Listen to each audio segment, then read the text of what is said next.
Hello and welcome to the FTN podcast. Ben already showcasing what he's got. It is the drunk pod, of course. We love when these come around.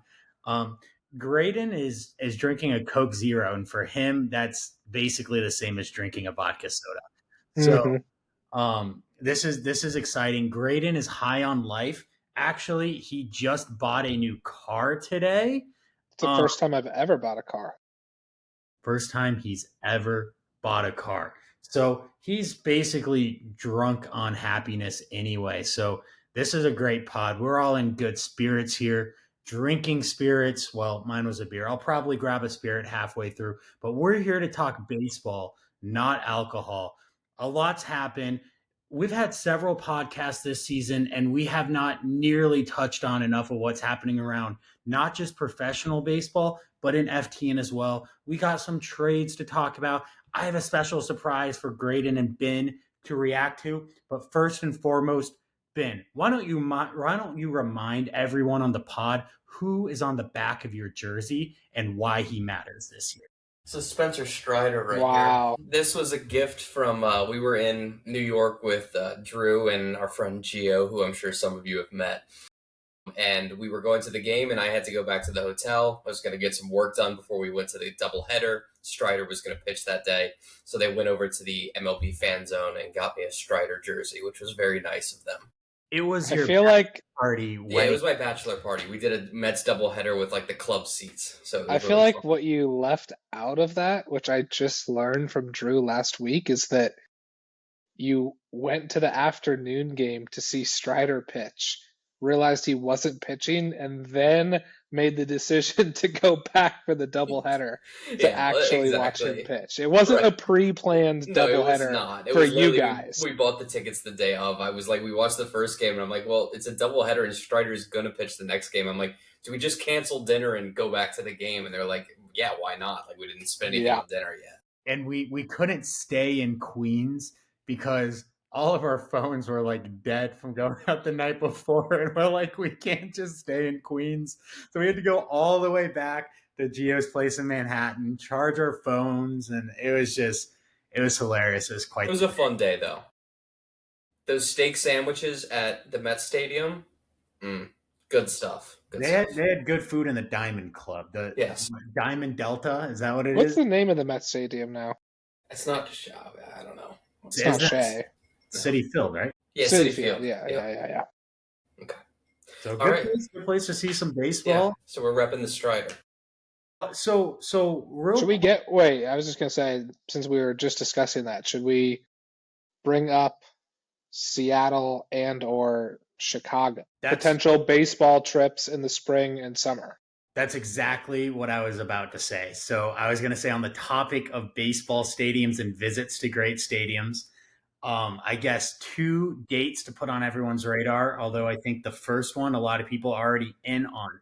I think we have 7 confirmed FTN league members making their way out to Seattle. It's the first or second weekend of April. It's like week 3 of the FTN season. Some great matchups in FTN, but then also Mariners, Rangers.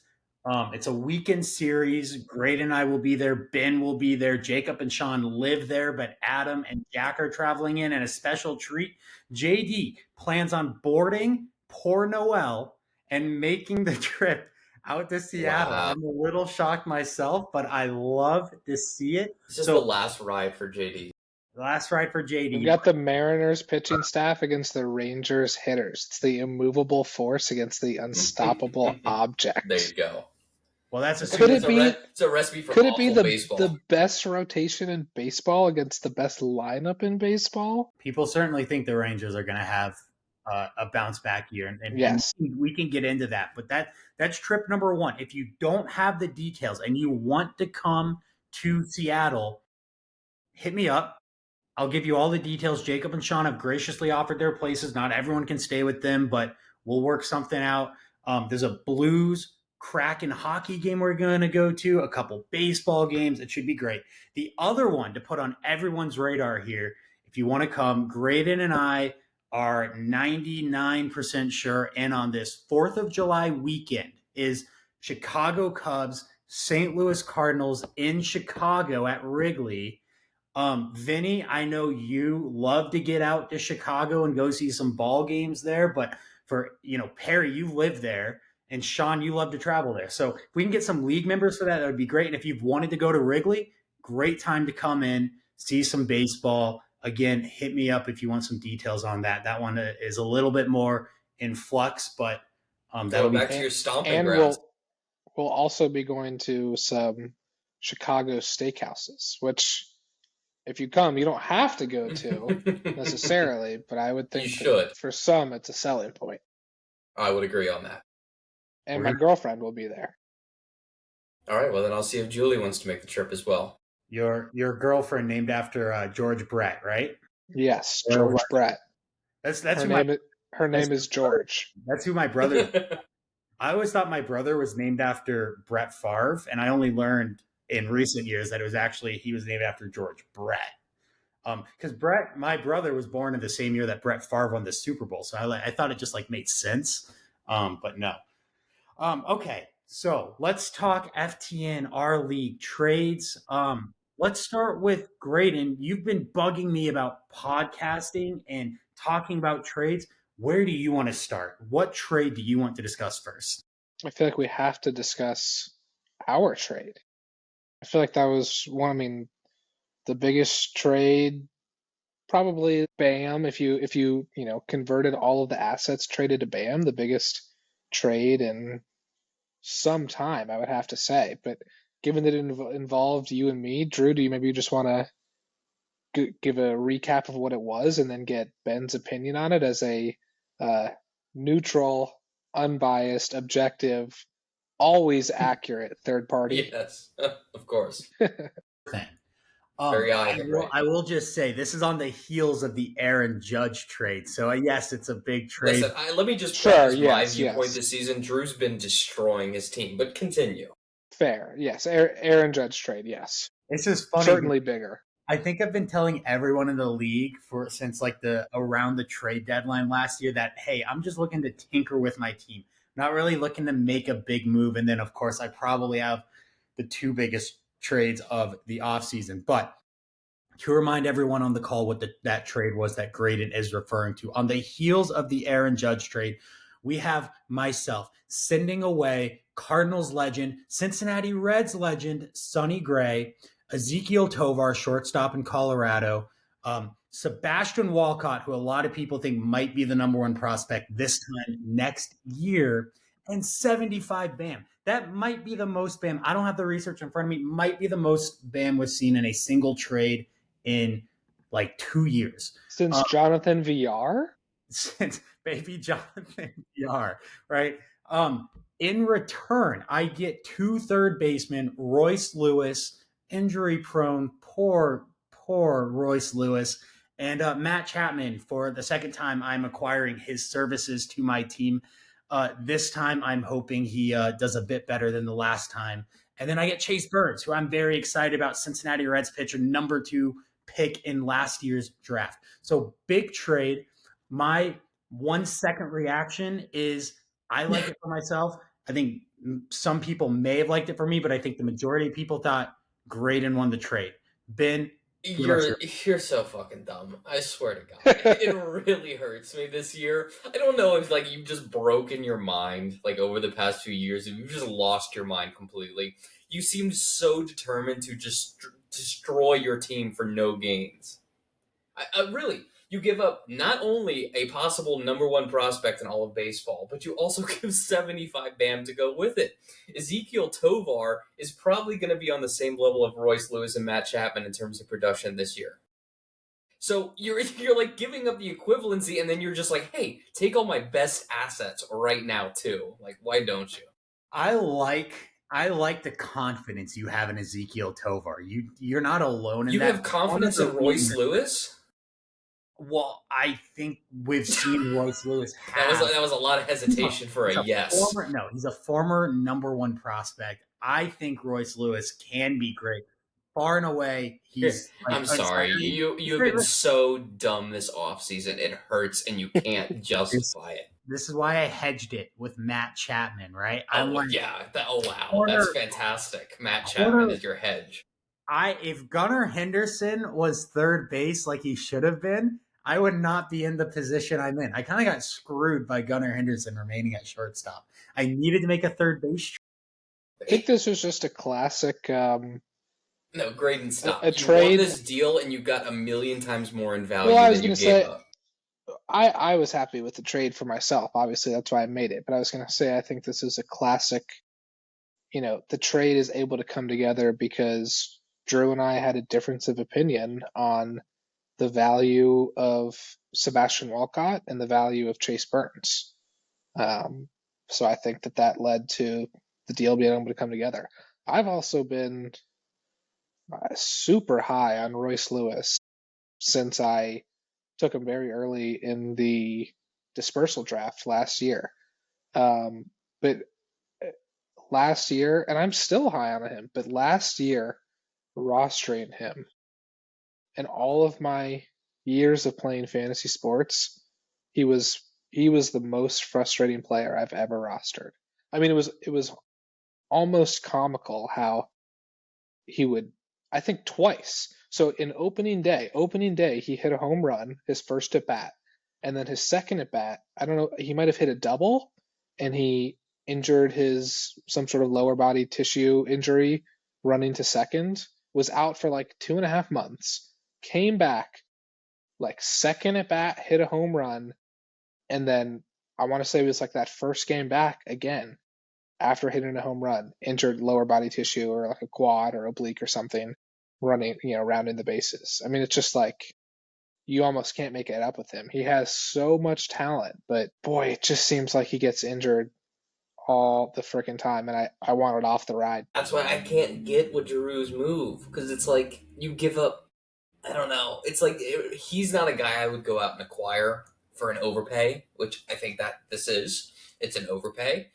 And he's a guy who has historically, like Raiden said, always been injured, and he just can't get away from it. And maybe that's who he is, and he's never going to be anyone different. Now, let me just say this.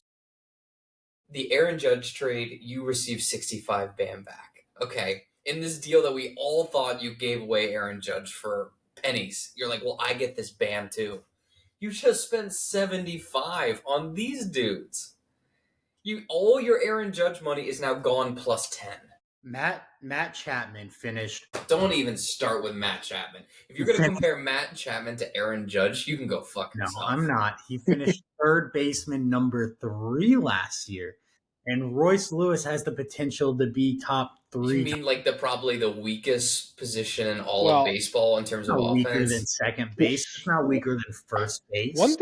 thing I will say that I don't remember if this rumor broke after the trade had been completed or before. It didn't factor into my decision making at all, but the Twins have hinted at the fact that maybe Royce Lewis could play second base, which I think for Drew, who's currently starting Brendan Donovan at second base, I mean, that might be Royce Lewis would immediately be what, like maybe a top 5 second base in fantasy baseball? I mean, it's such a shallow position. If he ends up playing second base, that could be pretty big for him. And the only other thing I'll say is that, if Royce can stay healthy and reach his potential, this Twins team has a chance to be pretty fun in a few years, with Emmanuel Rodriguez, Walker Jenkins. Let's get a full year out of Brooks Lee in the lineup.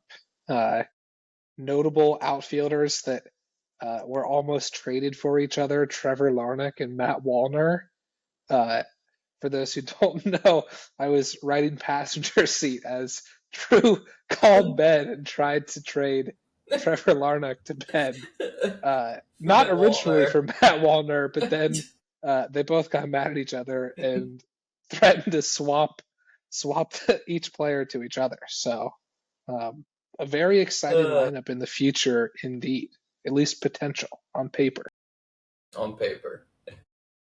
I'm happy that we talked about the actual major league players in this still, because so many times I feel like we get on to talk about trades and we focus on the prospects. And I'll just say this, these are two of the more exciting prospects to talk about. And in a vacuum, offensive players are going to hold more value than pitchers, no doubt. I've If never you been. hadn't traded Mark Vientos, you wouldn't have had to do this for a third baseman. It's neither here nor there. I I'll just say God this. I was damn it. never a Walcott guy. That type of prospect, I've never been in on the international market. Jesus Made was more of an investment than it was this guy's going to be on my roster. So don't look at that and say, what are you talking about, Drew? Of course, you go to the international market. I really don't. That's Ben's territory. That's Sean's territory. So it's just, he's never been my type of prospect. And I thought I can get the number 2 pick in last year's draft, a guy who I personally think has elite stuff. And yeah, I've had my hits and misses with pitchers, but I'm the guy who bought early on Logan Gilbert, and look at where that's gotten me now, right? So I like that. Survivorship bias, my man. That's I'm just all that is. saying. My moves might confound you guys in the league. I had the How much money you healthiest want to season, put right now, Drew, that you're going to have a worse record this year than you did last year? almost certainly. I had the Okay. healthiest possible season. Then what big brain moves are you making if you're made your team worse? That's the thing. I made the playoffs in the last week of the season, a barely over 500 team with a fully healthy Juan Soto, Aaron Judge, and Gunnar Henderson season, and my pitching staff was the healthiest in the league. If I barely sneak in with that, my team is still. So why go and acquire Bryce Harper if the goal is to build long term? What does he help? How different is he to Aaron Judge? I think he'll age better than Aaron Judge. Whatever. He's at a That's a load position. of crap. He's at a position that's harder to fill than Aaron Judge. Aaron Judge is going to go to DH as soon as humanly possible. Right. That's not helpful. For his long-term health, he doesn't have to play the field anymore. Okay, but that's not a helpful position to play. Bryce Harper's going to have first base eligibility. Listen, Aaron Judge as a DH is still better than 99% of players in fantasy baseball, even if he doesn't have the outfield positional eligibility. And on the off chance, he'll probably play 15, 20 games a year in outfield. Man, I swear, people are forgetting how good Bryce Harper is. This dude's won an MVP. It's not that Bryce Harper isn't good. It's just the magnitude that Aaron Judge is so much better than everybody else. He just had his 2 best years of his career with Juan Soto batting in front. His RBIs are going to go down. The Yankees will be a worse team on offense. And Aaron Judge is another year older. I just don't buy. He'll be good, no doubt. 40 home runs, 110 RBIs. Yeah, I'd bank on that. What he did last year? No, I'm not banking on that again. I'll take Bryce Harper aging better in that first base position. And Brian Wu. I disagree entirely, but you know what? Godspeed. I've done unpopular things before too, so I get it. I swear, we're going to have different rotating guests on the podcast over the next month, and everyone's going to end up giving their Aaron Judge trade opinion. Well, it's deserved. It's probably the largest player that's ever been shifted in our league. And it's happened twice. Right. In a year. Okay. So that was fun to discuss that trade. I know we all got on. So where do you want to go next? Is there another? I was just going to ask if you guys had opinions on my trade with Vinny. Corey Seager, Cade Cavalli, Yanir Cano, Josh Noth, Elijah Green for Austin Riley and Bryce Eldridge. I know I've talked to Drew. I am fully buying in, similar to the Rangers. I'm fully buying into a rebound. I feel like every offensive player on the Rangers performed worse than I expected them to last year. I'm fully buying in on a Braves rebound. I think, which I think is kind of interesting because, Corey Seager down here, Austin Riley down here, they get swapped for one another. Pretty similar players in that they, are absolute mashers, good counting stats, no speed. Obviously a different position, but it's the similarities are interesting to me. I wonder if you guys share any of the same opinions. Drew, I know you're not very high on Austin Riley. You're not very high on a Braves rebound. I think Riley, Acuna, Olsen, I think that they all have a rebound. Ben's wearing a Braves jersey. What do you think about the Braves offense and what happened with them last year? I think it was a fluke. I do. I don't know if they're the world enders that they were that one year, but I still think they're a better offense than they were last year. I think there's a middle ground to those two extremes that they experienced. I mean, personally, I like Austin Riley. Corey Seager, not a huge fan, but obviously the numbers speak for themselves in terms of his production. He had 30 homers for like 4 straight seasons. How can you not say there's Listen, man, production? he's like I'm not a Corey top. Seager He's like a fan. top five, just like a pure hitter. He's like a top five hitter in No, he's not. baseball. No, he's Yeah, not. he is. He This I is. want to focus I in on don't that. love this I deal. really I want don't to. really love this deal personally. I think you gave up too much to get those guys. I really do. But that's my own personal opinion. I don't think it's a crazy trade. Like I don't think you crazy overpaid or anything. Not like Drew's doing out here. But personally, I think you could have done Corey Seager plus maybe a little bit for just Austin Riley and eliminated all the rest. Well, see, I wanted Bryce Eldridge.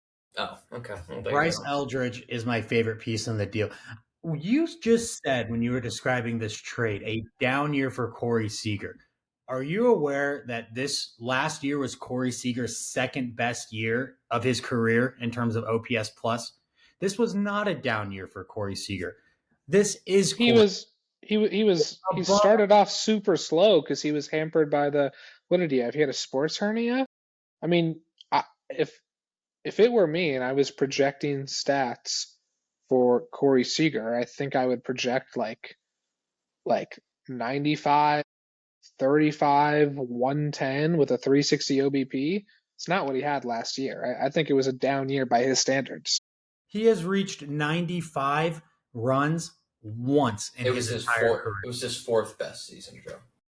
In terms of OPS plus, no, it wasn't. No, It in was his terms of second best WAR. season. In terms of WAR, because he played more games than he usually does. That's the other thing. You talk about injury risk. This is one of the most injury-prone players in the entire league. Getting rid of Corey Seager You're not is a wrong. You're not plus. wrong. And again, 95 runs is crazy. He's eclipsed 95 once. He's only eclipsed 90 twice. Well, part of that's because he's had some injury No, concerns, you but he's say on a I really do good have to lineup. agree, Graydon. Your projections are a little high. 35 home runs would I mean think he he's a hits I more than think he he's ever like has. just as a pure hitter, I think he's like a top five hitter in baseball. I think His, he's I so think I good. think 27 to 30 home runs is much more likely than 35. his I think career 35 is much more likely for Austin Riley. Sorry, his RBI high for his career is 96, set in 2023. He's never had more than Now, 87, RBIs is a funky 83, stat and then because in the it is team 70s. dependent. RBIs is a very team dependent stat. So if And, the and, Rangers and, have an up and a year, health stat. It's a right? health stat. He can't stay healthy. That's part of his deal. He's done 3 full seasons now in a row. No, he hasn't. Yeah, He played 119 and 123 games the last 2 that's years. just load He's had management, he's, man. he's Don't had pay he's, attention he to that. hasn't he's had one full season since 2018. You know what? If the guy can produce the stats that he's producing in 119 and 120 at bats a year, Yes. he Yes. Good stats. What are you talking about? had 33 home runs and 96 RBIs and 119 at bats. How are you going to tell me that's not good? It's not 119 at bats. It's 119 games. Sorry, that's what I meant. But And then last year he played in more games, Ben, but his 4 runs more dropped from games he played in 4 more games and his runs dropped from because 88 the to team 68. dependent stats, the Rangers were not very good. And you Runs and just RBIs are a team dependent stat. My They God. are. And What are you shaking I your head think at? the Rangers bounce back this year. Corey Seager was dealing with a hernia and all of spring training. He started out super slow. I forget exactly what it is. I don't even. I'd have to go back and look at the game by game logs, but I want to say he had like because I remember this. I kept going through like last year in like April. I was looking at the best players on my team, and I was like Corey Seager and Royce Lewis, who I expected to be two of the best players on my team, had like now part of this was because Royce was injured, but they had like two combined home runs by like the end of April. He started out super slow. I think he was hampered by the injury. Go ahead, Drew. It's okay. We can move on. We can move on. I have said what I needed to say. I Hey, don't Greg, do think you think we should talk about Bo Bichette? Really get Drew's blood pressure up tonight? That's what makes me have fun. This was a rumor that I heard. I heard that the Blue Jays are very interested in trading Bo Bichette before opening day. It's interesting. Now, And I heard one team mentioned who has a big hole at shortstop, the Atlanta Braves. Now that would be pretty exciting if I were a Bo Bichette owner, I think. now I do have to say that I think goes that would because be very exciting. I saw a Bo Bichette article today about him talking at the spring training facility and talking about how this team is ready and it's embraced the fact that everyone thinks they're underperforming and they want to go out, and it seems like he's a leader in the clubhouse. It'd be pretty surprising for me for the Blue Jays to trade a guy who's a leader in the I clubhouse. don't think he's a leader in the clubhouse. Who I mean, is? maybe he is amongst some of the players, but I don't think that the Blue Jays believe in him. I mean, who are the Blue Jays guys? Vlad and Bo. But is Vlad mature enough to be a clubhouse leader? He doesn't seem like it. Why? I don't know. He just seems like he's still a kid. He kind of still is.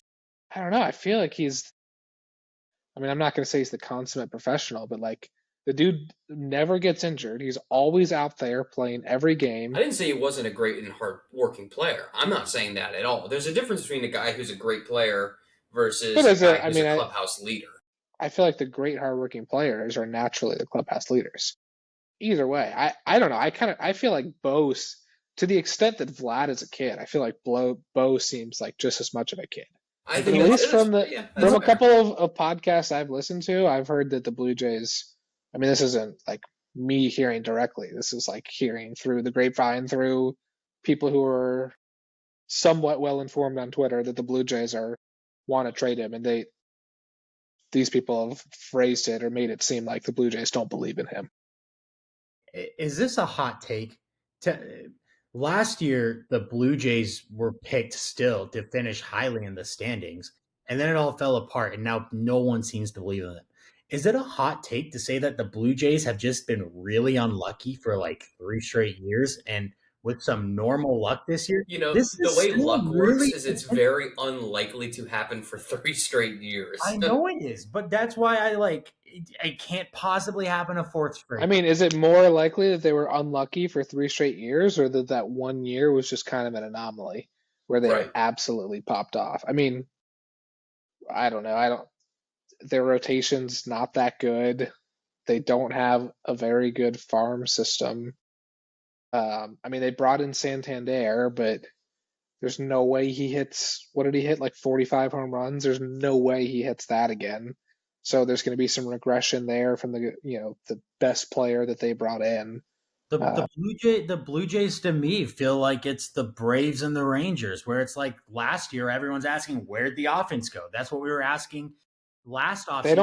They don't have as good of an offense or as good of a rotation. They do not. They don't until they do. Until the players progress. They won't ever. I'm just saying the same shit that we're saying about the Braves and the Rangers and saying, oh, they'll bounce back. We were saying the same thing about the Blue Jays last offseason. And then look what happened. Wouldn't it surprise me if the Rangers and Braves are both not as good as we think they're going to be on offense and the Blue Jays bounce back? You could be right. I guess how I see it is I feel like the Blue Jays have been underwhelming on offense for, like you said, like 3 straight years now. This has been one bad season for the Braves and one bad season for the Rangers. Exactly. I'd rather buy in on those 2 offenses than the Blue Jays. The Rangers, if you're looking at like 2 out of 3 years, it was only the World Series year they had a great offense. Yeah, but right, but Jake Burger, man, come on. Yeah, but I'm a lot of me expecting them to take off on offense is Wyatt Langford for me. I mean, I expected him to have a huge year last year, and he didn't. He really started to turn it on. I think if he has a huge year this year, Corey Seager can stay healthy. Simeon can get back to normal a little bit. Adolis just has to hit like a little bit better than 200. Like, I think it can happen. I want to say I'm hearing this now, and it's starting to feel a little like Drew Copium-ish about like the possibilities of the Blue Jays. It is starting to feel a little copium. But he's as great as giving all these if statements. Yeah, and man, I'm feeling Langford. I'm like, Ben, I'm feeling Bo Bichette. What if Bo Bichette stays healthy? What if he breaks out? Bo Bichette could be Wyatt Langford. True. I have to give if statements because every single player on the Rangers offense last year underperformed. So I have to give an if for every single one of them if they do better than they did last year. So did the Blue Jays for 3 straight years. They've all. No, Vlad had a much better year last year than he has had. This is like Drew being like, if they gave Bo Bichette robot legs, he could steal 20 bags again. Like, thank you. We appreciate the if statement. If anyone is still listening to this pod after discussing Graydon and Drew trades and Bo Yeah, Bichette, you've suffered through it. Let's go to somebody else. it's time for my surprise. Yes, Okay. let's hear it. I have not looked at this in a couple of months, and so this is going to be surprising for me too. I am going to pull up my top 50 FTN pitchers, and we're going to react to them. I'm going to unveil them in tears. So, It's going to be Is piss this me like off new? so Like badly. you just now did this, or you're No. doing it now? I'm saying I did this months ago. Got and I'm it. curious, between the end of when I did this back in like October and now, where are we?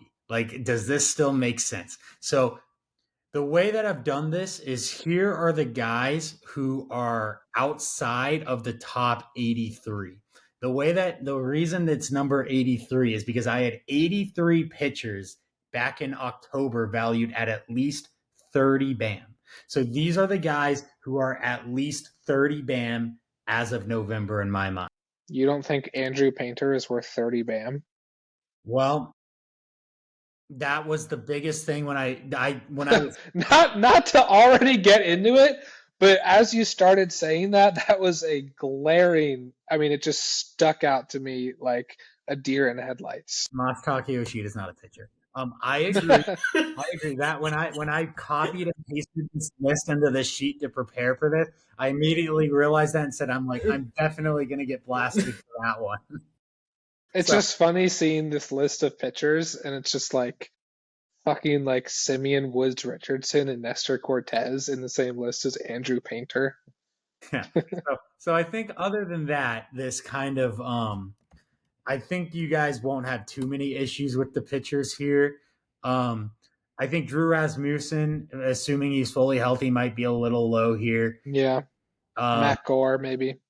I mean, that's just dependent on him actually putting it together. We all know DJ Hurst is the top 25. Let's be real. So let's go 83 to 76 of my view of the top pitchers in FTN.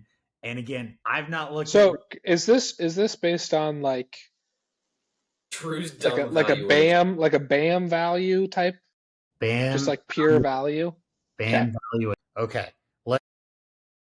I don't know what do we got? I mean, that's a pretty good list of pitchers to be Yep. numbers 76 through 83. I'm interested to see how the rest of this progresses, but How I was like Taj most of Bradley's those year names last out year? there. Wasn't it not very good?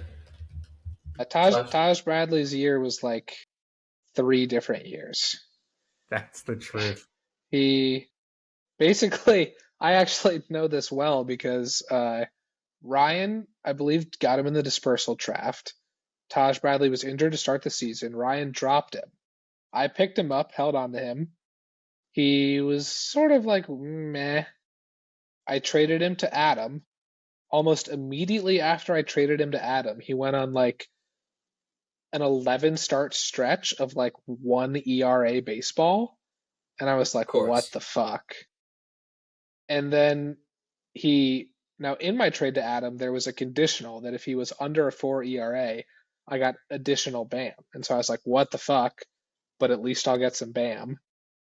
And then after Adam had already locked up his division, Taj proceeded to completely implode towards the end of the year, finished above a 4 ERA, but did enough for Adam during the middle stretch where he looked like the best pitcher in baseball to lock up the division, and Adam didn't have to send me more BAM.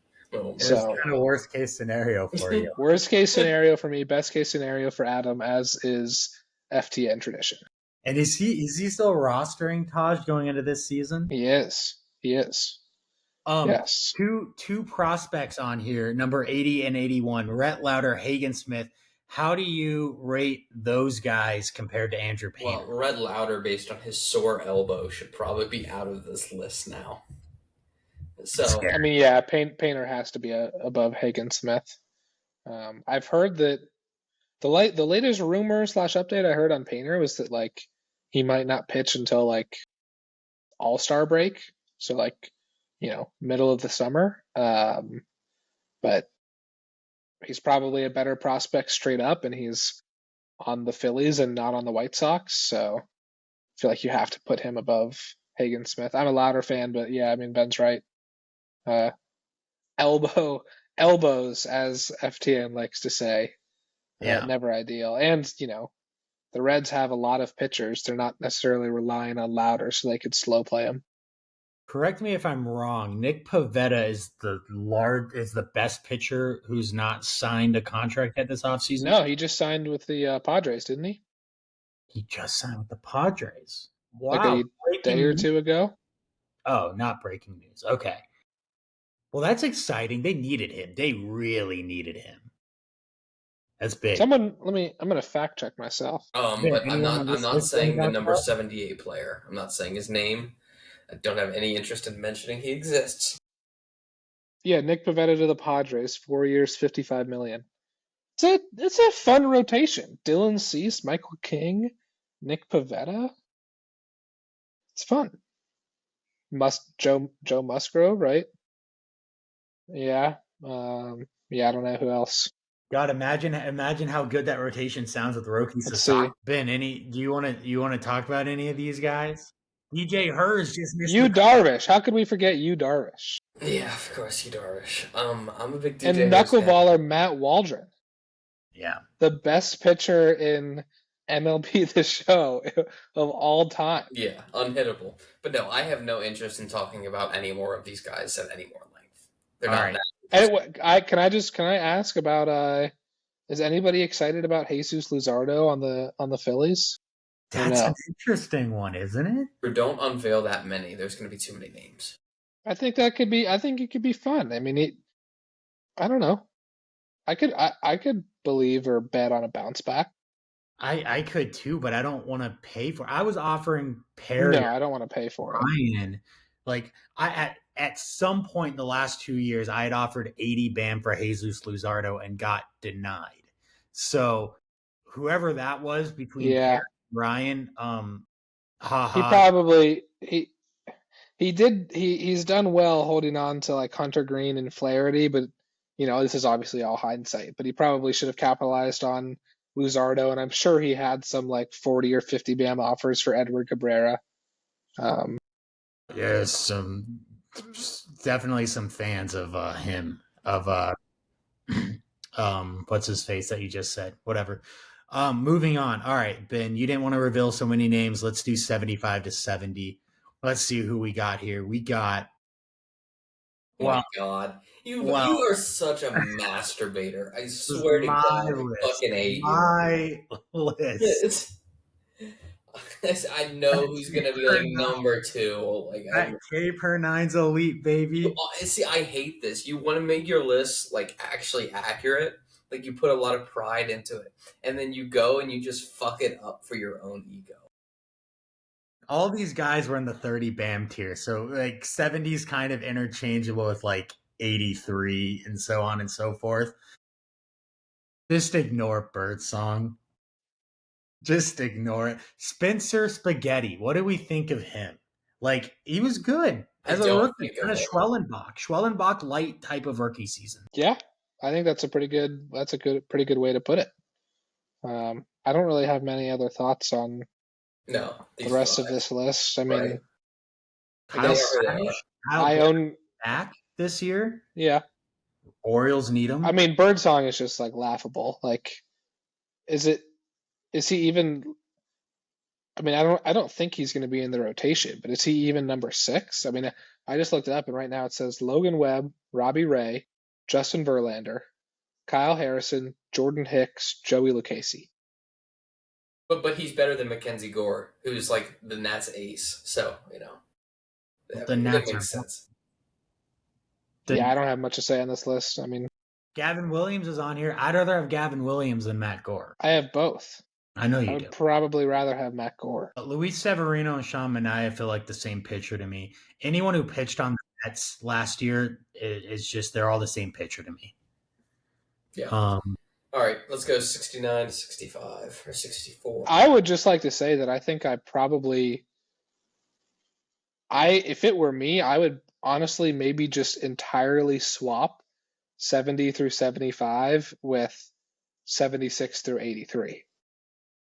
I mean, I think I would take like all of these guys over the people on 70 through 75. So I think that's interesting. These guys are all like T70, like tied 70. They're all yeah.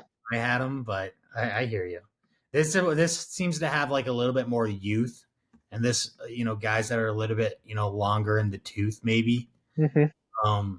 So all right, let's go 61. We should see some better names in this portion as we get higher, right? So Sonny Gray, Bobby Miller, the guy who Jack's been trying to push on everyone, Clark Schmidt, Garbage Clark Schmidt, Fott and Keller.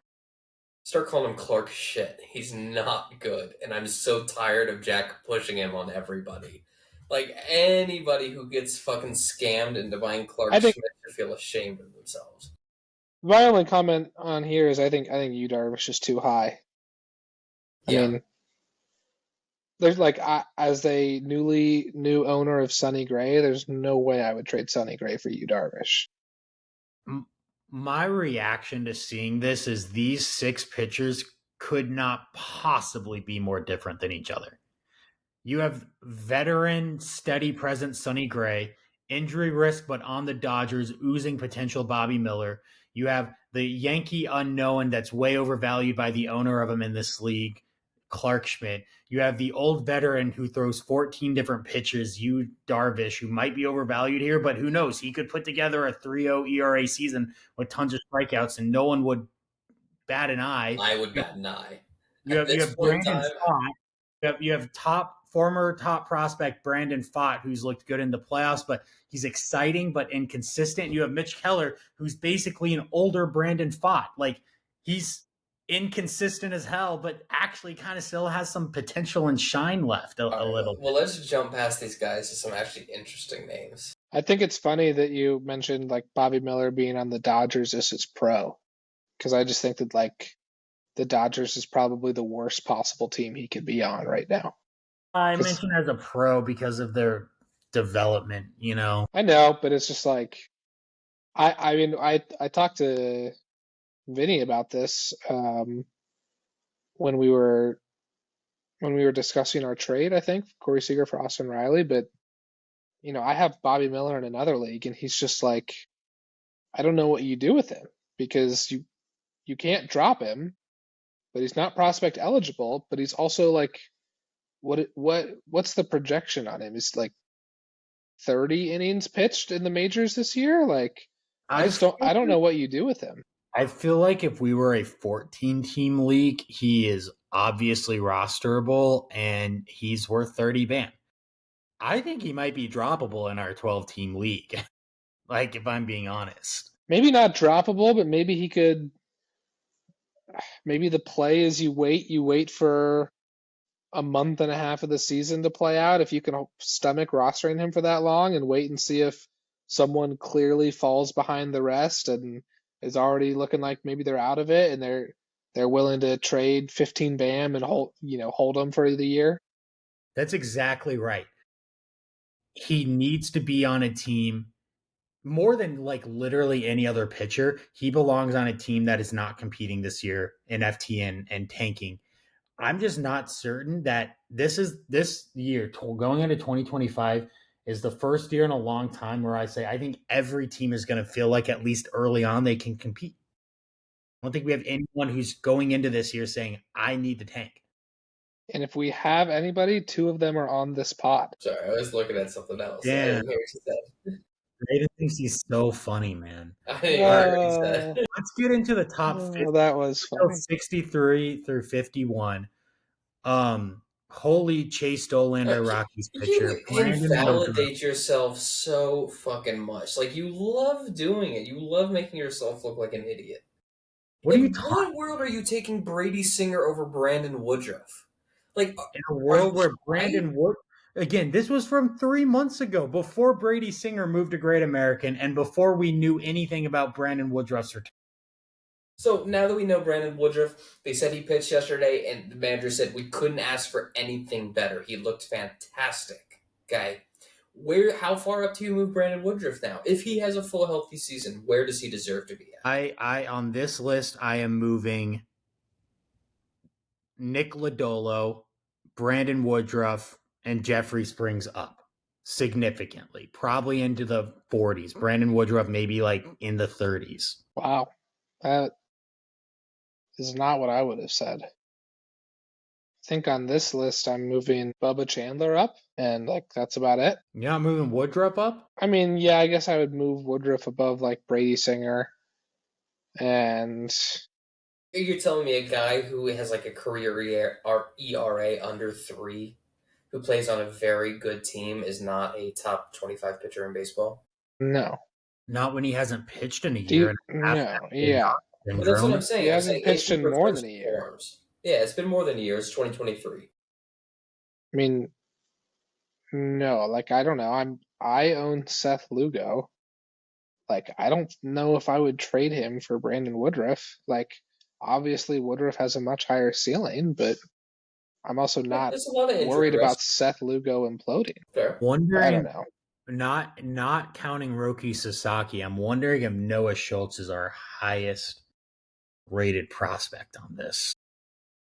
The Probably not. chances Probably of Jackson Job, right? yeah. Job is going to be, that's right. Job is going to be. I'll just say this about Schultz: the chance of him becoming Randy Johnson 2.0 are not minuscule. That's But it all I'll say hasn't. about him. Schultz is just too high for me because I think that one he's on a bad team. He is very Two, high he's up. gonna be. I think he's gonna be babied. He will be I mean, baby. You're not wrong. he.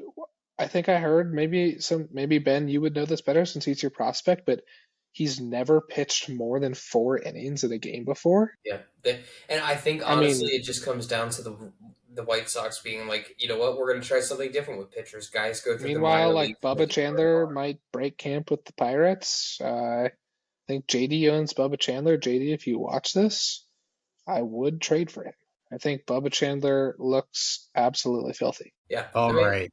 there's some names to like on this list, more so than the others. All right. Let's move into the top 50. Let's go 50 to Oh my 45. god, We'll of go to Striders the in this list five. We right didn't even now. talk about how there was a trio of Reds back to back to back. Burns, Singer, Lodolo. That was kind of cool. I did not notice that. Yeah, exciting. For the Seiya Suzuki coming in at 48. again, wasn't a perfect list because I was just trying to. There was a lot of gaps. So, all right, you know what? With that being said, I guess Zach Eflin, congratulations, sneaks into the top 50.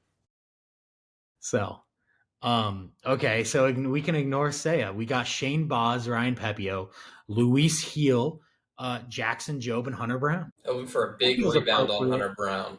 There's a lot of young pitchers with stuff, just with Yeah. stuff. Mm-hmm. Mm-hmm. Agreed. I think maybe you could. Some might argue that Shane Boz should be lower. But yeah, young pitchers with stuff. Should Luis Hill be lower? Arguably. This feels about right. Let's I mean, go I'd back. probably rather take Luis Hill than the people that were below Well, yeah. So let's go back to Ben's question: Woodruff or Luis Hill? Luis Hill. Ben's about to just jump off a building. You know what? I think the fact that he hasn't pitched since 2023 is a significant mark against him. You know, I can't use that argument for when I trade guys being like worried about injury risk. You know, I'm hopeful that he comes back. I, got him during his injury with the hopes that he can return to his ace form. So even if he doesn't do that, even if he is a guy whose ERA goes up, half a point or whatever, is what it is. But I think he deserves to be a little bit higher, but this year is going to be a big determining factor in his value going forward. So we'll see. The question is, Ben, is Ryan Pepio your highest ranked pitcher on this list? Or Is Ryan Pepio your highest ranked pitcher on this I list? would hope not, because if you don't have Strider in this list, you're a fucking idiot. Or How Joe much? Ryan. Stay tuned for how much Drew hates Spencer Strider. All right, let's go to 44. You're see, you just love destroying your own credibility. I swear to Let's go God. to 44 to 40. Oh, this Jack okay, guys. We're Flaherty. getting good names. We're getting good names now. Okay. Why does Shane Bieber get to be there if he's injured too? I don't know. He's still valuable. Okay. If I entered the FTN 2025 season with these five pitchers, I would feel great about my chances. Way better than with my current staff. It's a good mix of pitchers. There's one guy who I'm waiting to see. I'm waiting to see where you have him ranked because I keep thinking, this is based on BAM valuation. There's one guy. I'll bring him up whenever he pulls up. But like a lot of these pitchers, I would probably not a lot of these, but like a few of these, I would uh, trade straight up. I'll bring him up whenever he comes up. We can have a discussion about it. Yeah, I mean, Jack Flaherty's had how many good seasons now in a row since before we decided he was washed? Just one season. Just He's One. had one good season. seasons in his career. So, I mean, I think he's a little high personally. Shane Bieber coming off injury. It's been a while since he's pitched. Logan Webb's too low. Yeah, I would agree with that. He's just too low. He's not. There aren't 39 pitchers that are more valuable BAM wise than Logan Webb. That's why I'm really curious to see who's going to be ahead of him. I just can't buy. We say it every year, and every year it's the same. We're gonna go back. We're gonna go back to the list. But guys, what are we doing here with Logan Webb? What are we doing here? This guy is not good. Look at the blue. The expected ERA next to ERA, actual ERA, expected ERA is like the most important stat. This is awful. What's actually funny is expected ERA. That's not one of the categories we have in our league. Exactly. Our category is ERA, and actually, if you look over there on the left, his ERA is pretty decent. His whip is bad. His whip is not bad. It's fine. You're a lunatic. His strikeouts are maybe good. I'm biased because I look at I literally roster bait to Logan Gilbert's whip every year, but like that just looks high to me for a guy It's who not you guys high. are claiming is better than the top 40. Well, let's Just said go he back to the belongs- list and see belongs who's in the higher top than 40. He is not that he's a top 10 pitcher. I just said he deserves to be higher, and I would agree with Losing record 2 years ago, 13-10. And look at the losing blue. record is a team stat. Win loss is I a get it. team It's stat. mostly a team stat, Ben. When did you become an American League? Come on, you're a National League traditionalist, Ben. Let's go. Yeah, but You like wins. we haven't had a fucking pitcher hit in the National League in a minute, so. Okay, top 40. I'm taking all these guys over Logan Webb. Number 36 is the one to talk about. What I'm the hell? so curious who you have in here because I think Sandy should be way higher. I think Fromber should be way higher too. Marlins pitcher, man. Steele's high. I like Steele. I don't like the Cubs. I like Steele. I think that feels reasonable for Sandy. Is Steele not just a better version of Logan Webb? There's one guy I'm waiting to see where you have, and I can't wait to talk about him. Is Justin Steele not just look at that ERA? Is he just not a better version of Logan Webb? I mean, weren't you just shitting on Logan Webb's whip? Yeah, this guy's got a better whip. No, he doesn't. He does not. Over the last he 3 does not. years, this is higher. I don't count his first year. The last 2 years. It's funny how you just get to pick and choose what you look at. No, that was his rookie season. Like when he's not a rookie, he's been really, really good. I don't disagree. I think Justin Steele is a good player. I've tried to acquire him. It didn't go well. But yeah, I got no disagreements about where Justin Steele is. I think Sandy doesn't get enough strikeouts to be truly elite. So, I'll retract that because Sandy probably doesn't deserve to be any higher. All right, let's keep going. Yeah, his wins, Sandy's wins and being on the Marlins is the tough one. It's a tough sell. Okay. Wow. Okay, heavy hitters. Heavy hitters. You didn't hear the enthusiasm when you said that I think you were expecting. Well, I think Graydon's thinking about, does he honestly want to try to support Chris Sale to be higher? No, I mean, I don't know. Chris Sale's one of the hardest players to value and or trade away or trade for because I mean it's entirely comes down to health with him. Um, as it does with the player, I'm waiting to see where he's ranked. I'm going to guess in the next tier. I'm going to I mean, guess. I think Chris Sale is. I guess would I trade Chris Sale for like Sandy? Like I don't know, probably not. But like I think some of these younger names down here, like yeah, like Jared Jones and Jackson Jobe, probably like arguably deserve to be ranked where they are.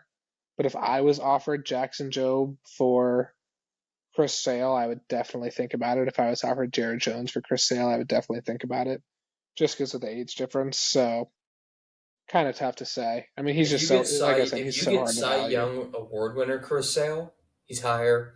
If you get most years Chris Sale, he's lower. It's just, I mean, that's Sure, the, you never know. Like, Right. sure. you He's a think. big gamble. Shout out to Jack for being on the Bailey Ober bandwagon years before anyone was. I'm finally on board with it. It's just funny that he's not on Jack's squad for him to kind of brag about it. I think he's with I'd Jacob. have Ober. I'd have Ober a bit lower. Yeah, Yeah. I it's definitely would have over a bit lower. last year was his breakout year. But what a breakout year it was. Schwellenbach, I don't know. This we're getting into some really good names. Great, and I don't know who you're talking about. I just feel like it's going to be in this next tier. Okay, let's see. Yeah, number 29. Yeah, I think he's too high. I mean, I understand why, he's a perfect fit on Adam's team, but I mean, it's sort of similar to Chris Sale. Like, if I had Jacob DeGrom and I could trade him for Jackson Jobe or Jared Jones or Spencer Schwellenbach, I mean, I would really think about doing it. that's exactly what I was just going to say. I think it's fitting that Jacob Degrom is right next to Chris Sale in this list. Very like I would think very similar in terms of how people are going to try to value them. Some people are going to have them. If you have one of them valued highly, you probably have the other one valued highly. And if you don't like DeGrom for some reason, you probably don't like Sale for the same reason. Yeah. And I mean, again, it's so tough because DeGrom is so perfect for Adam's team, but like, I maybe I'm off on this, but I feel like if you saw Jackson Jobe get traded straight up for Bam, Jared Jones traded straight up for Bam, and DeGrom traded straight up for Bam, I think that Jobe and Jones would net more Bam than DeGrom. I think you'd get around. I think Jared Jones would go the highest. I think Job and DeGrom would each net about 60 just straight up Bam. I think Jones might be more like 75. My This reaction. is this is this is where it starts to get fun. I mean, Bryce Miller is a ton of fun. Freddie's fun but inconsistent. G-Rod fun but inconsistent. This is Two of the your most pitchers, exciting tier so far. two of your pitchers, Ben. Yeah, I know. I hope one of them is even higher. Does Strider fall out of the top 83? Is Plus, Strider not in consideration? Meanwhile, Tomoyuki Sugano is. Yeah, exactly. I'd be highly concerned. maybe if we remove Seiya Suzuki from the list, Strider can make an appearance. I Maybe if can't wait to Michael see where Walker doesn't Aaron have to be on the Judge falls list. on this list. Yeah. Okay, Gray Rod. Yeah, yeah, and just interesting stuff. 24-20. Oh boy. There he is. Oh boy. I personally, I know we've been waiting on it, and I'm glad you weren't a complete idiot and left him off the list. I understand the reasons why Strider would be at 23 because of the injury concern, but if Strider returns to form, he's a top 5 pitcher in baseball. These are maybe the 4 largest injury risk pitchers in baseball, plus the least injury risk pitcher in baseball in Pablo Lopez. It's kind of wild. Yeah, I mean, huge upside, huge risk on all of these guys. I would say that's a Except very Lopez. accurate statement. Except Lopez, who's the definition Yes. of a Yeah. high I floor. think we're starting to get into an area where I can't really disagree with anything. I would definitely value 20 through 23 more than everybody below them. There's probably some argument on whether, some people could have Bryce Miller or G-Rod above Hunter Green, maybe it's possible. But I think we're starting to get into an area where I think your rankings it's hard to find anything to nitpick about. Hunter Green leading the NL in Fangraphs WAR last year among pitchers. And projected to have an ERA north of 4 this year. Right. Disrespect for Hunter Green and It's Brandon. not disrespect. He plays a great American, man. Is Roki ranked? I mean, we're going to see the names above him in just a second. I think Roki's too high right now. I think Roki needs to move down just a tiny bit until we see him do it. That would be my only comment. I mean, BAM value wise, if it's though, BAM value, it's still sky. I mean, he's too low. If it's BAM value, he's too low. I mean, he could be he's top 10 probably BAM value wise. This is around the 105 BAM tier, and as Strider's and McClanahan's injury reports come back more and more positive, they've likely nudged up from where they're at here. Just to appease you, Ben. Appreciate that. Okay. Top 20 times. McClanahan probably you could argue needs to be higher. I would agree with that. Let's see what the actual names are before we make that declaration. Garrett Cole McClanahan needs to be higher. Yeah. Really? Yeah. Okay. I take back what I said about not having anything to nitpick. Yeah, honestly, I'd probably take those 5 guys before and take them over these 5 guys now. Honestly. I agree. It just depends on if you think Garrett Cole is closer to being washed than maybe I think he is. He is. I really, really believe in Tanner Bybee. And I'm sure you do. I really, really believe in Max Fried in Yankee Stadium, and I think Shota Imanaga. I think I'd like Tanner Bybee. I think he's good, and I think that he'd be like a great pitcher to have on your staff, but I don't know if he can be ranked ahead of some of these guys. If you had the opportunity to trade any of those 5 guys for any of the 5 guys previous, the only one I may not make a move for is Hunter Green. But Strider, Lopez, McClanahan, Sasaki, I'm taking all of those guys over the 5 above them. I think that's reasonable other than Shota. I actually think Imanaga is criminally underranked here. I'm shocked to see he's not in the top 10 because when I think of the best pitchers in baseball, I have Shota on my list. Okay. Well, I'm really curious to see who's above them because I may be taking, honestly, McClanahan, I agree. Lopez, I think I agree Strider. with Ben. Yeah, they could honestly be top 10 pitchers in baseball, those 3. We're going to go to number 11. So rounding out the top 20 before we get to the top 10. Aaron Nola's way too fucking high. Is he? Way too high. Well, we talked about floor pitchers. I thought Pablo Lopez was actually the highest floor pitcher in the league. I actually think it's Aaron Nola. Aaron Nola's way floor is like a high 3 ERA. Why would you like? Right. That's really. I feel like good. It's not really. Nola good. gets more Ks. Nola gets more Ks than Bibby, but like, why wouldn't I would rather just have Bibby than Nola straight up. It's like sort of a similar like high floor pitcher, but yeah, man. Again, he's way too high. He's super. He gets Ks. He's on a good team, but I think he's really inconsistent. I think he's way overranked here. I mean, the fact that Nola's 12 and like Strider's 23 and McClanahan's 21. I mean, yeah. Take Sasaki, McClanahan, and Strider and put them again above all these. How many Aaron Nolas do you think Max would want for Roki Sasaki? Like 3? Right. Yeah. I don't think so. I would consider that straight up. Didn't we talk about that during this podcast? You're destroying your team. Your valuations are so far off base right now. You need to like go on a sabbatical and like get your brain right. because you are so screwed up. You guys just have like a hate boner, I guess, for the Phillies. You guys hate Bryce Harper and have no respect for him, and you guys hate Aaron Nola and apparently have no respect for him. It's not that we hate No, him, but I like Aaron you're Nola. gonna tell me a Strider, a guy who had almost 300 strikeouts and a K per nine of like 13.8 in a season, is you would rather have Aaron Nola over him.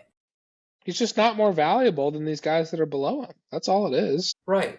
It's not hate. Just confirming. He's going to be 32 this year. Spencer Strider, and pitchers last longer than ever. Spencer Strider has 2 seasons in his career where he has over. Ben, you want to talk about strikeouts? Spencer Strider has 2 seasons where he has over 200 strikeouts. Aaron Nola has 1, 2, 3, 4, 5 seasons of over 200 strikeouts, and last year he fell just short. This question. How many?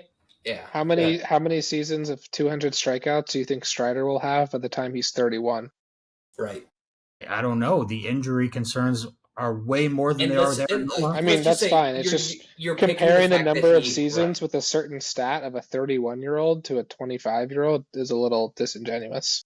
It is, but that's why Drew, evaluation. Also, when you're saying over 200 strikeouts, you're selling Strider short. He had 281. It's quite a magnitude over 200. Yeah. Okay, let's change it up a little bit. I think that consensus rankings in the dynasty community have Garrett Crochet as a top 5 pitching asset. Mm-hmm. So which is crazy. Like, do you guys think that's crazy? I think Garrett Crochet could be higher. I have to see the rest of the list, but I can see him higher. This dude was a relief pitcher, man. So he's got nasty stuff.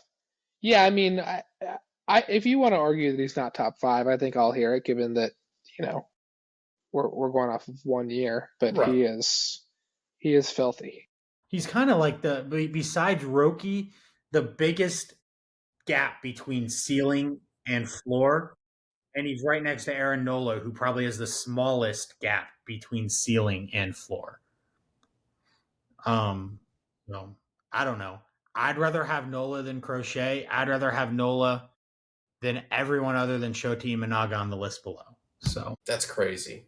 But anyway, go ahead. Let's see the top 10. I also think that's crazy. I think you guys are crazy. All right, number 10, Dylan Cease. I'd rather have Dylan Cease than Aaron Nola. I'd rather have Dylan Cease. I feel like is Garrett Crochet, but we've seen it for longer. I'd rather have Garrett Crochet. I'd rather have Yamamoto. No, I probably would take. I think I would take Dylan. I wouldn't. It's tough. I think Dylan Cease is right where he should be, at least in that conversation of like 8 to 12. I think that's fair. You know, I'm not going to nitpick him or Crochet, but I think it's a fair argument to be made that he is the number 10. Zach Wheeler. Too low. For a dynasty list. Too low.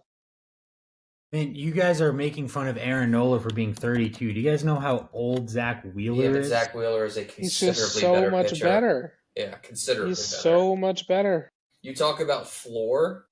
Zach Wheeler's floor is so much better than Aaron Nola. He's stayed healthy. He's so much better. It's just too low. He has to be. He unquestionably has to be top 5. It's funny how, it's funny how players shake injury labels, because Zach Wheeler was known as one of the most injury-prone pitchers when he was younger. And then he got over it. Yeah, you're totally right. I don't know. When you see these names up here, like, obviously we're missing some key Seattle Mariners we haven't seen. I ain't taking Zach Wheeler over the Mariners guys we haven't seen yet. I am. Definitely am. Certainly over Kirby. Number 8. Yeah, I don't know what we are doing having Zach Wheeler below Tyler Glasnow. Glasnow has a higher ceiling. He's younger, 4 years younger, and he's on the Dodgers. I mean, but he's literally a okay. glass arm. He's 3 years younger, doesn't have any of the health track record. I don't think that he has a higher ceiling. I don't know what he's shown that is so much more dominant than Zach Wheeler. And again, I think we need to stop saying he's on the Dodgers as if that's a really good thing anymore. Right. Because he's going to get wins, but because the Dodgers have like the most injury-prone rotation in baseball, those guys are going to get babied. And they're going to get babied because the Dodgers have 10 guys who can go in and pitch. The Dodgers don't give a fuck about winning 110 games throughout the regular season. They care about having all of their guys healthy for the playoffs. So you already know that you're going to see Tyler Glasnow go on the IL, whether he's injured or not. You're going to see him go on the IL for a month and a half this year, so the Dodgers can get innings to Bobby Miller and Tony Gonsolin and Dustin May and those types of guys. And, when he's on the IL for a month and a half, and that's 6 matchups where you don't have him, and 6 matchups where your opponent has Wheeler, there's no world where I could see Tyler Glasnow being above Zach Wheeler. Glasnow just needs to be Unless lower. Glasnow was like 25. But he's not. He's 31. I'm curious to hear your argument against that argument, Drew. Well, it's one thing that Graydon said about Glasnow's dominance. And if I was to name the 3 most dominant pitchers in baseball, it goes Paul Skeens 1, Glasnow 2. Really? No. Glasnow's career ERA is like a whole point higher than Zach Wheeler. DeGrom has to be above. Right. Not at his advanced age after not pitching all this time. You're going to tell me Spencer Strider at 280 strikeouts isn't a top 5 pitcher? Not after the injury. Not after the injury. Tyler Glasnow's had like 10 injuries. Yeah.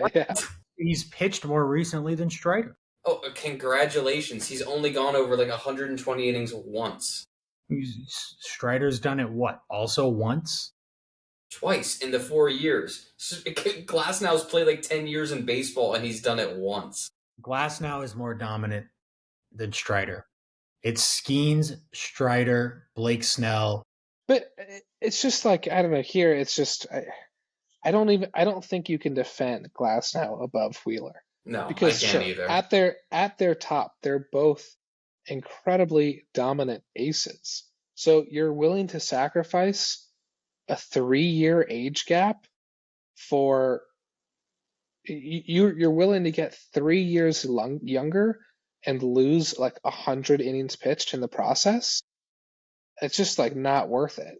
Wheeler has not had Glasnow has had a at least 1.0 strikeout per 9 better than Zach Wheeler every year for the last 7. He's also pitched like 70 less innings. I get it.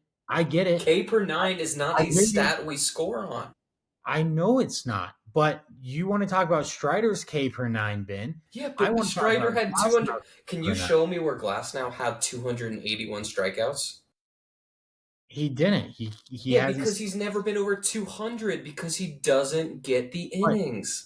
I feel like the difference. I feel like the difference here. So, like Drew, what you're talking about is in the Week 11 matchup, Tyler Glasnow nets your team 13 Ks and Zach Wheeler nets your team 10. But then what about in weeks 5 through 10 matchups, where Wheeler combines to net your team 65 Ks and Glasnow nets your team 4? It's just not, I get it. That's not how I grade players, man. I downgrade players if they sit out a significant amount of time because of an injury. But players who just get minor knocks and have to miss games like Tyler Glasnow does. I don't think it's minor knocks. He gets elbow stuff every year. That's fine, but Glasnow has pitched every season of his career. Zach Wheeler has not. He's missed an entire season due to an injury. I mean, the pitching every season in his career, yeah. It's a little Mickey Mouse. I mean, he had Tommy John surgery. He pitched 6.2 innings in 2022. Like, congratulations. Technically, yes, he threw a baseball. All right, let's go to 7. Yeah. I'm taking him over everyone. We've seen. Yeah, I mean, you get the youngness aspect. A guy who's 26. He's shown he has the ceiling. I worry about his health. I mean, I'm still going Wheeler, but I can accept the argument for Reagans. I'm probably beginning to debate if I'm swapping Reagans for Wheeler, just because of the age difference. He's 10 years younger almost. But is he? How old is Reagans? Reagans is 26, so sorry, 8 years. 8 years younger. Yeah. But still, that's a significant amount of time. Yeah. Yep. But I'm not going to argue too much on that. I think Reagans is a great young pitcher. It's just funny because he's shown it for 1 year, and he was a reliever before that. It's kind of like he's One Garrett and a half. One and a Yeah, half. 1.5. 1.5. Yeah. Well, he's a guy who also placed fourth in the Cy Young. I mean, we're saying 1 year, but that's pretty damn good to place fourth in the Cy Young. I mean, yeah, I would take Garrett Crochet over Cole Reagans. I will say that. I have a gut feeling about Cole Reagans, and it's inconsistent with how I generally rank players like him with little to no track Can record. you imagine if the freaking Rangers still had him, man? DeGrom, Reagans, Kumar Rocker, Eovaldi. Boy, I think the Rangers will take it because they won a World Series thanks to the Aroldis trade he came over. sure. All right, number 6. Too I'm high. going to put 5 and 6 together Too because high. I thought that was the case. 5 is fair. 6 is not. I think George Kirby does not get enough strikeouts. Does not get enough strikeouts. That's the big chunk against him. Does He's a not great get enough pitcher. strikeouts. And, I mean, yeah, his stats on the season, ratios wise, are great. But quite frankly, last year, for a pitcher who doesn't get enough strikeouts, he had way too many blow up starts. I mean, especially, in like a roto league, it doesn't hurt you as much. But in our league, where it's, head to head weekly, if he's not going to be getting pumping strikeouts and he's also going to have a handful of like absolutely blow up starts a year, it's just too high, I think. Yeah, I could definitely imagine a scenario in which I push George Kirby outside the top 10 pretty easily. Agreed. I don't. I would trade Zach Wheeler for George Kirby. I would trade. That's why it proves you're a bad owner. That's okay. Jack, these people have consistently disrespected your pitchers on this podcast. Just letting you know, I'm here defending you. Wait, what happened in the whole Logan Webb discussion? Okay, I disrespected Logan Webb. Okay. I'm gonna ruin number 1 because it's Ohtani, and he kind of is in a weird spot. No, well, because this was based on value. Fan value. I got sure, you. Sure. Yeah, I got you. So obviously everyone knows. We don't know who number 2 is. I think 2 and 3. I think everyone. Here's the thing. I can't think of who the third one is, but I know who 2 of the next 3 are going to be. I can't think of who the other one's going to be. Do you guys think? Can I just say one more thing, yeah, Drew? I know. Can I say one more thing before we get onto this? I think Logan Gilbert is also too high because of the strikeout factor. I think purely just because of the strikeout factor, he probably deserves to be a little bit lower. That's my personal opinion. I know who the top 3 remaining are. One of them is on a new team out west. Oh, yeah. You're right. So what order do you think these guys are in? Paul Skeens, Tarek Skubal, Corbin Burns. From 4 to 3, 4 to 2, or 2 to 4? 2 to 4. Paul Skeens 2. Who do you think 2 is? Paul Skeens. Wow. Paul Skeens It's, has to be 3. It is indeed. And that leaves. Yeah, I mean, I think if you want to put Skubal above Skeens, I would probably take Skeens above Skubal, but it feels pretty interchangeable. Corbin Burns is too high, I think. I agree. The trend on him and his declining strikeout rate, I think it's really worrisome. I agree. I think it's really worrisome. I considered buying into him in a couple of leagues this year, and I looked in a little bit more and tried to listen to some podcasts that talked about him, and yeah, I think I would probably have him maybe towards like the back end of the top 10 if it were me.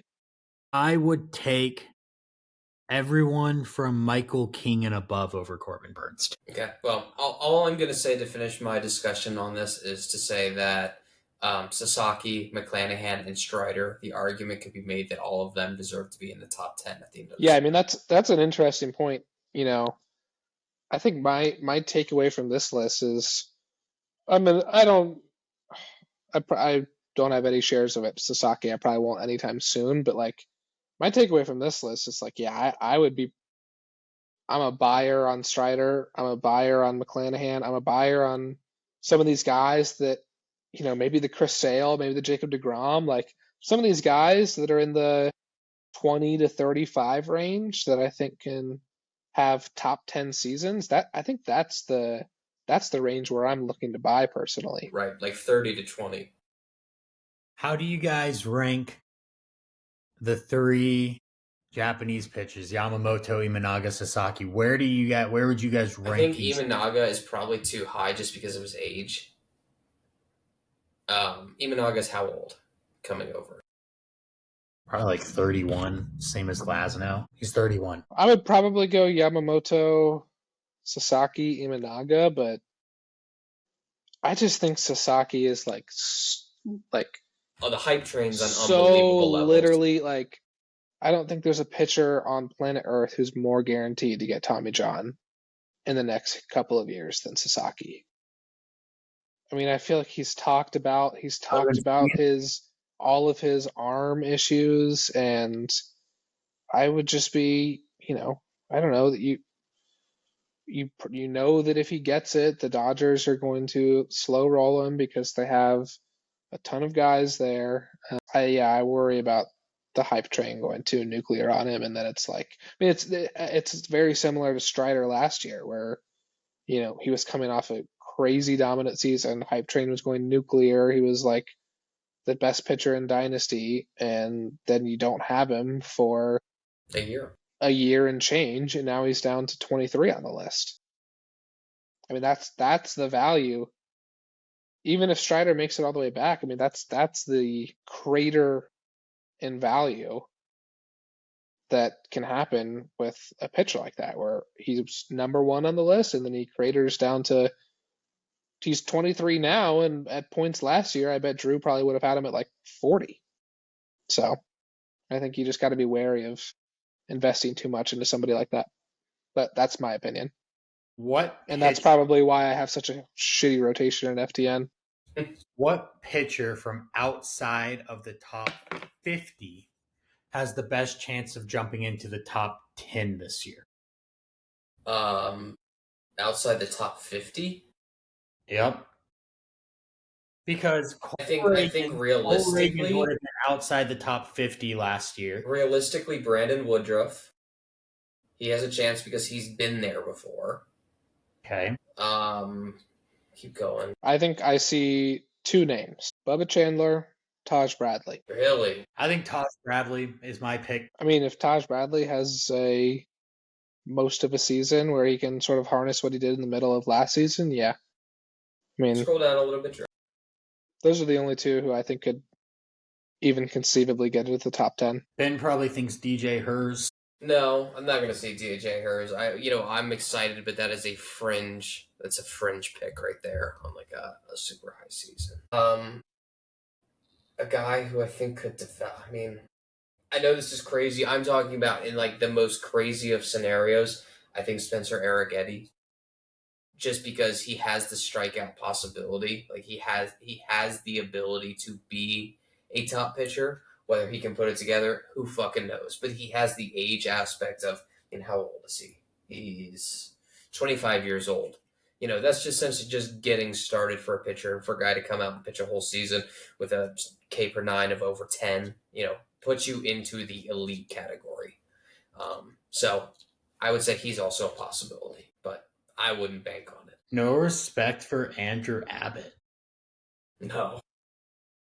He's not even in the projected rotation right now.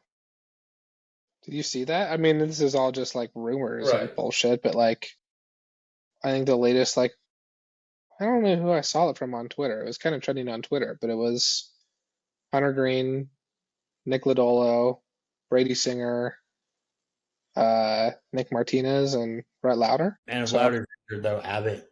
Right. I don't know if you saw, Drew. We are at an hour and a half, and I think people are starting to probably get tuned out here. How would you possibly know? It's not recorded live.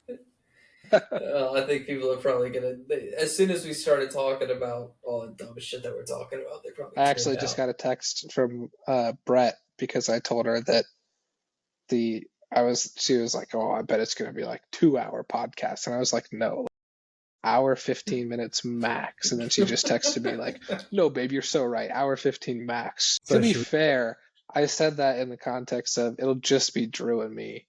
If I had known it was going to be a Drew, been Graydon Pod, I might have said 2 hours. Well, this was a significant departure from the Seattle pod. Different vibe, different Yeah, focuses. This was it's heavy on far, Drew. far less intelligent. Far Yeah, less intelligent. far less intelligent. It was heavy on the Drew, Ben, and Graydon talk, which I was gonna say some you people guys like and roster some people baiting don't. for the first 30 minutes. I hope you put like a disclaimer to skip to the power, like the pitcher rankings, because we didn't even talk about anybody else's trades. It was just trades between you two. I That was don't. the Have roster. there been, like, genuinely? Have there been other trades? Yeah, There's been tons. Like what? This is probably the most off-season trades we've ever had. There's I'm just been talking about the trades. You guys 11. talked about. You guys talked about recent trades on the previous podcast. Have there been? What is the most recent trade? Are you looking at the FTN there's Tyler farm? Fitzgerald for Kevin McGonigal. Is that the most recent trade? No, it's not the Randy most recent, but Arozarena. Randy Arozarena but we talked about, Yes, and that was discussed. That's my whole point. hey, we never talked about JJ Bleday for Brendan Donovan. That's true. That's true. And we did. I'm I don't good. think anybody talked about Jonathan India for Alec Boehm. Yep. Let's talk about that No, for I don't want to talk about that. I'll talk about it. I'll talk about it. 1 minute. Jonathan India 100 plus runs in Kaufman this year and a 380 OBP. Better than Bowman. Sounds like the projection you have for a lot of the players on your team. Did y'all hear that thunder? Did, yeah. Storming here in Cincinnati. Yeah. I know, it like shook my whole house. It's like we talked about Jonathan India. And the gods said yes, Drew. Drew, Jonathan can I get you to rank these players on their what if you had to bet on their 2025 seasons? How would you rank Ivan Herrera, Wilson Contreras, Lars Nootbaar, and Bo Bichette? Bichette 1, Nootbaar 2, Contreras 3, Herrera 4. You have Juan Soto 2? Did you say Juan No, Soto? you didn't say No, Juan you Soto. said Lars Nootbaar 2. I know, you you didn't say Juan Soto. I know, but the joke is that he constantly compares him to Juan Soto. Oh, okay. So I just think it's funny that he has Juan Soto light at 2. That has less to do with Juan Soto and more to do with Bo Bichette, who I think might. Let's not. Can we just? Can we? God. We don't have to get it in front of it. Can we just get it on pod video record? Your 2025 projection for Bo Bichette. Yeah. Go ahead, Drew. How many home runs? How many stolen bases? We'll forgive you on runs and RBIs because they're team dependent. I'm gonna give you the full line. Okay. 106 runs, 30 home runs on the dot. Oh my god. Okay. 94 RBIs. Okay. This is going to be the good one. 22 stolen bases. You're an idiot. And a 322 batting average wins the AL batting title for the third time in like 4 years. Okay, I also just want to get this on FTN pod video record. I had to write this down the other day. This is Drew's Lars Nootbaar projection. 90 runs, 27 home runs, 85 RBIs, 19 stolen bases, and a 380 OBP. I will take the under on the RBIs because the Cardinals seem to be dead set on him batting towards the bottom of the order because we are the Shocker. worst franchise. Absolute shock. It's ridiculous. Listen, Drew, all I'm going to say is how much money do you want to put that he is under that line on Bo Bichette? Like, all five. You want to parlay all 5 of them? I will parlay all 5, with the exception of batting average. I think batting average, he could do that. That's but runs, home runs, RBIs, and stolen bases, he will be under those numbers on all of them. $200 cash. I'll do it if you also parlay the batting average. No, I'm not parlaying. You know you're wrong. It's the only one in which he's likely to actually hit that number is batting average. I want to get this on video so we have proof of this. My projection for Bo Bichette is going to be 75 runs, 16 home runs, 82 RBIs, and 9 stolen bases with a 305 batting average. That's Damn, my Bo Bichette projection. that sounds incredibly reasonable, but I'm an incredibly unreasonable man. I will take your bet. If Bo Bichette hits the under on all of the stats I said, including the batting No. average, it's 322, I'll Ben. take Okay, that that's bet. fine. That's fine. I'll I'll take that take it, bet. Drew. Yeah, $200. I'm doing it with Ben. 200. So we got 100. Write this You down, better Greg. put this in the trade stipulation Write this down. tracker. Yeah. 106 runs, 30 home runs, In what world is that happening, man? 94 RBIs, 22 stolen bases. 22 stolen bases, and a 322 batting average. You're high. That's gonna be a lock for me. The only one I regret is the batting average. That feels too high. He has admitted he's going to go back to his free swinging ways.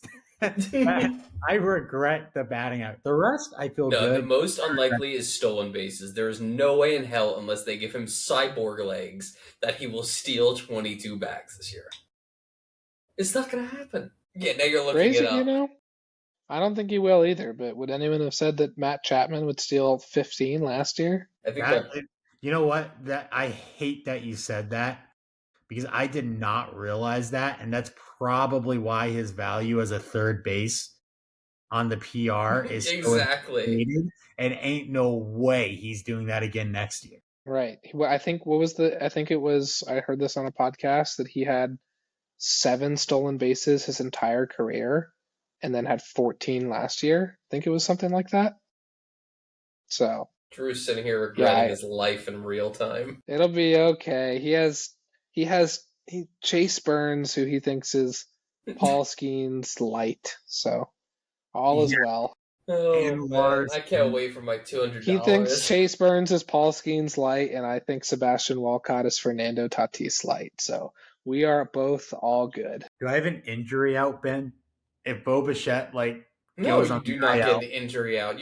We already agreed upon the deal. You can't put that in there now. I'm not scared of the production. I'm scared of the injury risk. Well, that comes with the Be player. careful, because if he gets injured this year, he might be entering Corey Seager territory, as you like to talk about Seager. Very, very injury. No, if he gets injured this year, he's getting shipped by the Blue Jays if it doesn't happen prior to He's just significantly younger than Corey Seager. Sure. All right, I've had enough talking to ruin my night about fucking Bo Bichette. It always ruins my fucking mood listening to you talk about him. Ben, nearly an hour ago, should we bring up Bo Bichette to trigger Drew? Yeah, he did it himself. No, you did it. You did I? Oh. Yeah. That was what you said, and now you're like, that's what I said. Yeah, but now I'm saying you guys are bringing him up an hour later. Bo Bichette or Lars Nootbaar, Ben? Which one would you rather have? Can I shoot myself instead? I mean, it's obviously Bo Bichette. Yeah. Really? Yes. Yeah, I would say so. I think Bo Bichette better. Yeah, I mean, okay, yeah, I would value. Lars Nootbaar has literally never done anything, and he's on a horrible team. He is on a horrible team. No, I think I'm getting into the Cardinals this year. I think you're an idiot. You spent all season trashing them. I know, but now people are way too low on them. I think they go over 75 wins. I think the young pitching is actually really exciting. The pitching, I would say the off, whatever. I'm not even getting into it. I'm not entertaining you right now. I'm done with this podcast. I'm done listening to you talk about Bo Bichette. I'm done with your shitty pitcher rankings. We can see how this take plays out July 4th in Chicago. Yeah. Cardinals at Cubs. I think Brady Singer would have been the perfect fit on the Cardinals. I can't wait for fucking Lars Nootbaar to go triple golden sombrero war in Chicago. Hey, it's going to be the greatest thing ever. When I was in Seattle, I saw Lars Nootbaar hit a bomb. It was great. It's what I expect every day next season. He's too elite. It's like me with Langford. Yeah, Newt All Bar and right, enough Lindford. rosterbation by you guys. Come on, it's getting bad. Let's end this shit. People have definitely checked out at this point. Says the guy who shows up to the pod wearing the Spencer Strider jersey, And I talking have about rosterbation. takes one to know one. Okay. All right, Good night, FTN. see y'all.